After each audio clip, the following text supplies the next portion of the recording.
한 주간 재계 수장들의 일거수일투족을 들여다보는 CEO 풍향계 시간입니다. 올해만 벌써 국회에 2번이나 불려가게 된 조양호 한진그룹 회장, 첫 공식 무대에 등장한 한성숙 네이버 대표이사 내정자 등을 남현호 한지희 기자가 전하겠습니다. 올해 말 임기가 끝나는 이광구 우리은행장입니다. 우리은행 수건 사업인 지분 매각을 성공적으로 이끌며 연임 가능성을 키우면서 주목을 받고 있습니다. 2014년 말 취임한 이 행장은 기존 3년 임기를 2년으로 줄이면서 임기 안에 민영화를 해내겠다는 의지를 강하게 드러냈는데요.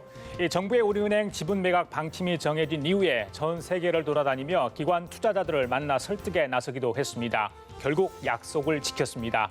민영화에 성공하고 경영 성적도 좋지만 새로 과점 주주로 참여하게 되는 지분 투자자들이 사실상 행장 추천권을 갖게 되면서 이 행장의 연임을 장담하기 힘들다는 해석도 나옵니다. 이 사회이사가 선임되면 내년 2월쯤 행장 추천위원회가 꾸려져 차기 행장을 정하게 되는데 이 온 나라를 휩쓸고 있는 최순실 게이트가 우리은행 수장 선출에 어떤 영향을 미칠지도 관심인 것 같습니다. 대상그룹 임창욱 명예회장의 두 딸인 임세령, 임상민 전무인데요. 최근 나란히 전무로 승진했습니다. 올해 39인 임세령 전무는 연대 경영학과를 졸업한 후 뉴욕대에서 심리학을 전공했는데요. 2010년 대상그룹의 외식 프랜차이즈 사업을 담당하는 대상 HS 대표를 맡으며 경영에 참여했습니다. 임 전무는 대학 재학 중이던 1998년 이재용 삼성전자 부회장과 결혼해 화제가 됐는데 2009년에 이혼했습니다. 이 언니보다 3살 적은 동생 임상민 전무는 이화여대 사학과를 졸업하고 미국과 영국에서 디자인과 마케팅을 각각 공부한 뒤 2009년 대상 전략기획팀 차장으로 입사했습니다. 이 전략기획본부 부본부장을 맡고 있던 지난 2013년 부장급에서 상무로 승진했고 지난해 말 결혼해 남편과 뉴욕에서 머물고 있다고 합니다. 그룹 지주사인 대상홀딩스의 오너일가 지분율은 주식은 64.31%인데 그중 임상민 전무의 지분율은 36.71%, 임세령 전무의 지분율은 20.41%로 동생의 지분율이 조금 많습니다.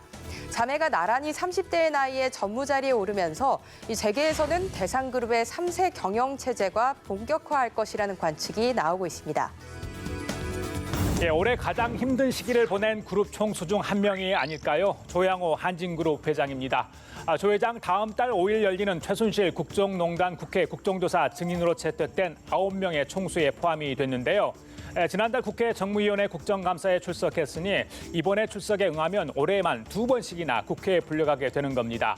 조 회장에 대해선 평창 동계올림픽 조직위원장 사퇴와 미르 K스포츠재단 기금 출연 등에 대해 추궁이 예상됩니다.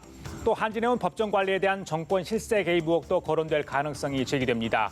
조 회장 억울한 부분이 있을지 모르겠지만 국회의원들의 질의에 답을 하려면 단단히 각오를 해야 할 듯합니다. 공룡 포털 네이버 대표이사로 내정된 이 한성숙 서비스 총괄 부사장입니다. 최고 경영자로 내정된 뒤 한 달 만에 공식 무대에 데뷔했는데요. 전임 CEO로 네이버의 성장판 역할을 해낸 김상원 대표의 소개를 받고 무대에 올라섰는데 첫 무대여서 그런지 긴장한 기색이 역력해 보입니다. 올해 49살인 한 대표 내정자는 숙명여대 영문과를 졸업하고 여러 IT 전문 매체에서 기자 생활을 한 후 1997년 엠파스의 창립 멤버로 합류해 검색사업 본부장을 맡았습니다. 네이버에는 2007년 입사했는데 이후 서비스 총괄 이사 등을 역임하며 이 네이버가 국내 1위 인터넷 회사로 성장하는데 주도적인 역할을 했습니다. 내년 3월 공식 취임하는 한 내정자는 이 네이버를 재도약시켜야 하는 중책을 맡게 됐습니다. 언론 앞에서 네이버의 전략을 소개하며 미래의 청사진을 밝혔는데요. CEO의 발언은 곧 직원은 물론 고객과의 약속이기도 하죠. 여성이 IT 기업 대표를 맡은 적은 종종 있었지만 대형 포털의 CEO가 된 것은 한 대표이사 내정자가 처음이라고 합니다. 높다는 유리천장을 깬 건데요. 여성계는 물론 IT 업계의 관심이 그에게 쏠리고 있습니다. 이번 주 CEO 풍향계는 여기까지입니다.